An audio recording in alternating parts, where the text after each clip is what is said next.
I guess 5 years ago, I never prioritized myself. I never thought of myself as important. I never believed in myself. So I had I had two kids still at home 5 years ago. We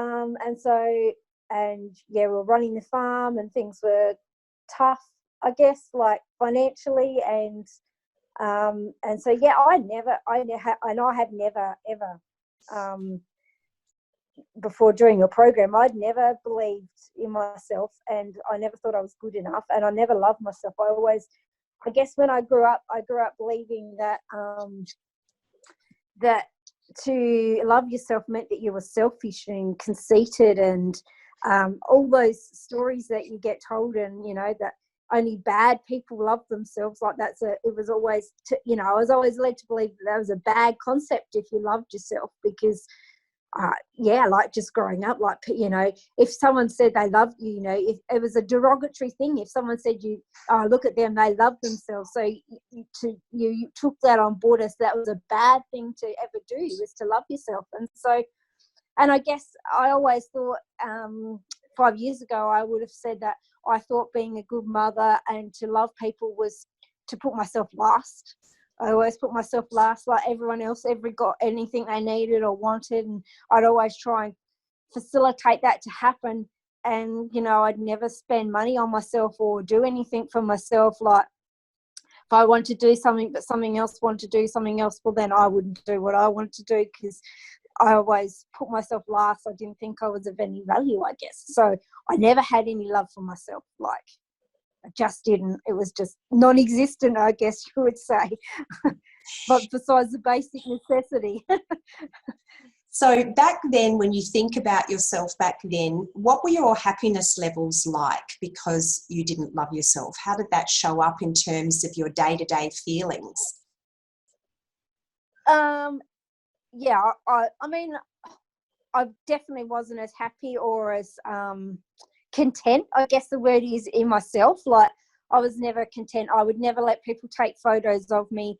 I would try and be invisible, I guess, because I didn't want people to see me. And so, yeah, at the time, I would have said I was probably fairly happy, but now looking back, I wasn't really. And like, compared to how I am now, I feel content now, like, and at peace. But like back then, I just didn't. I just was going through the motions, I guess, would be more how I would describe it. And back then, when you didn't have that self-love, what about how you felt as a business owner or as a farm owner? Like, what was your confidence level in terms of your role in the business? I reckon I had zero confidence. I didn't believe in myself. Like, I'd always, if I said something, like made a decision or something like that, and said to Gary, how about this idea? And he'd say, oh, yeah, okay. And then I'd always go, oh, well, we don't have to do it, because I didn't believe in myself, and I didn't believe that I had good ideas or was worthy of putting in the suggestion. Like, I'd offer the suggestion, but then I'd always backpedal on what I'd offered in case it wasn't right, because I never believed that I was right, and that what I said could actually be wrong, and I didn't want to be wrong. So then I'd backpedal on what I'd actually suggested, and then I never believed that I could do, that I could actually do it, and that I was actually good at what I did. I didn't have any self-confidence or belief, really. Yeah. Yeah.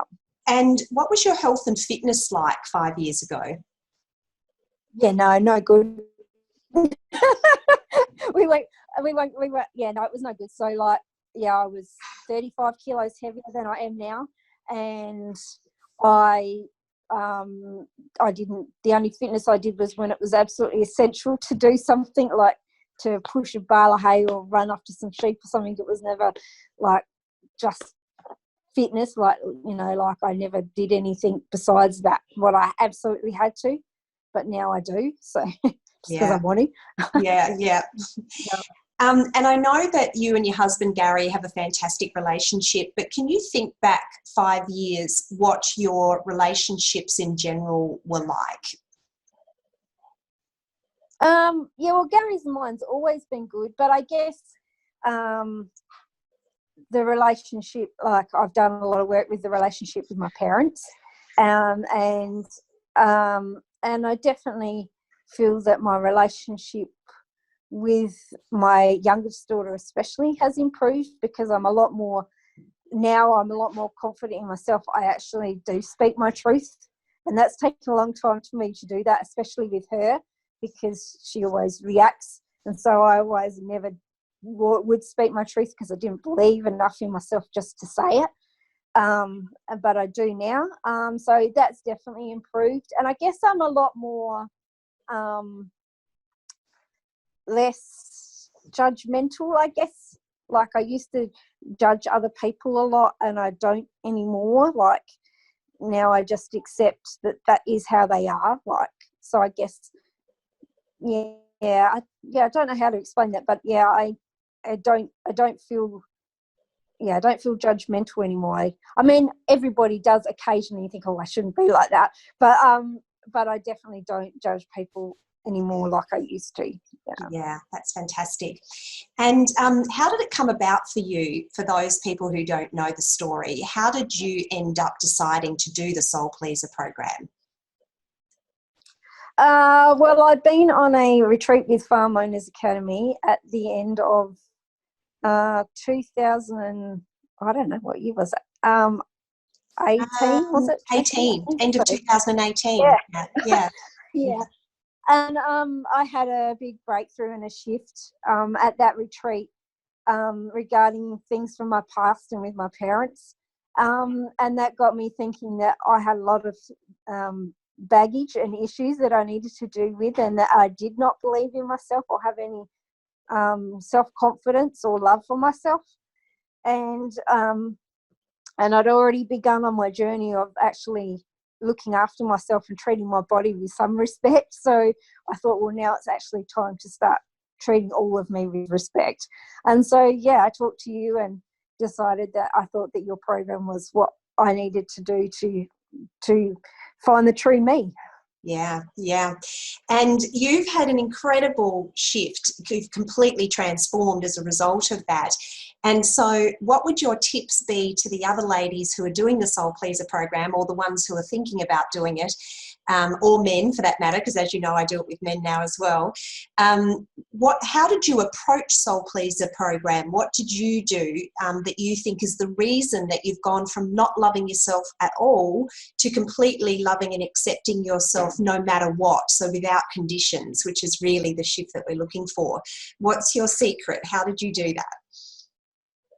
I think you do need to do your workbooks, and like doing the affirmations that you say in the workbooks I think is one of the really big shifts that you can get from doing that. And like, not just do it and say, oh, I love myself, I love Alicia Purdie. Like, say it like you were saying it to someone you do actually love. Like, so imagine you're saying it to your husband or your child or whatever, someone that you really truly do love and care about, but say it like that to yourself. Because if you say it with actual meaning and feeling, it actually means something. And say it in front of a mirror so that you're actually looking at yourself to say it. And I did it morning and night, and whenever I thought about it during the day, I'd redo it to myself. And when you first start doing it, you think, oh, I don't know if this is really going to do much. But then, like, as you know, Tracy, like, then suddenly one day I was standing outside and it was just like, oh my goodness, I actually truly mean this when I say it to myself. And it's not me just trying to make myself say it to myself to believe it. I just did. It was just so natural. Like, it was just like loving somebody else. And like, and then, once you have that, like, then you understand that, if you can love yourself that much, then you can give that much love to everyone else. And I guess doing that, and then just doing the meditation and finding time to be present, because that's when you can really get to love yourself, because you can just be yourself in those quiet times of meditation, whether it be just sitting doing a meditation or going for a walk. and you love walking along the beach. I love just walking along in the scrub and looking at all the nature and just listening to the birds and stuff and watching the sunset and stuff. Like, you're just present, and you can just be you and be inside yourself, and all those and you can feel that love for yourself inside yourself in those quiet times when you allow it, I guess. Yeah. And so just doing all those little things, I think, is what helps you. And you think all those little things that you teach us in your workbook are like, oh, what's that going to do for me? But all those little things added together, I think, is what adds up to really help you get those shifts and find that true love for yourself and find your true self. Yeah. I'm so proud of you because you have applied everything. So what you're saying is that even at the time when you first did it, you're like, really? Is this really going to work? But you had that trust and that faith in me and in the program to actually do it. And that's why you've had these amazing results. So how would you describe your life now? What's it like to be somebody who loves themselves without conditions? You can be yourself and be happy with who you are. It feels liberating, and like I said at the beginning of this, I feel content. Like, I don't feel like I'm always searching. Like, I feel content. I feel quite peaceful most of the time. Like, I mean, everybody has their moments where you're like, ah, but then you come back, you center yourself back to where you know you should be. And I have belief in myself. Like, I don't doubt myself, and I don't, I'll just say, like, we're going to do this now, and I will just do it. And I don't doubt what I'm saying anymore. Like, I believe I'm worthy of what I have and what I'm doing. Like, because I have that love in myself now, like, the self-love I have myself has given me the confidence and belief in myself and that I'm worthy. Like, and that's resulted in you really stepping up in the farm. You're actually running your farm now, aren't you? Yes, I am. Yes. Yeah. Congratulations. Yeah. So, yeah, like, it's just, like, if you'd asked me 5 years ago, if you'd showed me a picture of today 5 years ago, I would have laughed. I said, I would have told you that was not possible, and how could that ever happen?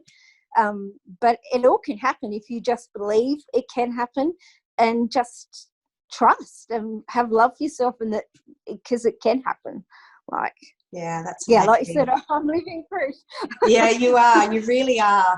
And if someone was thinking about doing the Soul Pleaser program and they weren't sure, what would you say to them?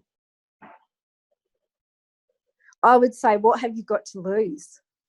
If you're not happy with how life is now, what have you got to lose by doing the program? Even if you don't get 100% out of it, if you could get a 50% improvement on how you are now, is it not worth that? Like, to me, like, I can't see why you wouldn't. Like, any improvement is always better than how you are. Yeah, absolutely. Well, it's just been such a gift to me to work with you and to watch you blossom into the Alicia that you are today. And I'm really, really grateful for you being in the program, and have loved you being part of the group. Everybody loves your wisdom, seeing you come in and share your example. And it's just been an absolute pleasure. So thank you so much. Oh, thank you, Tracy. Like, without you, I wouldn't have gotten to where I am now. So you guide us all to find our true and best selves. So you're a very beautiful lady.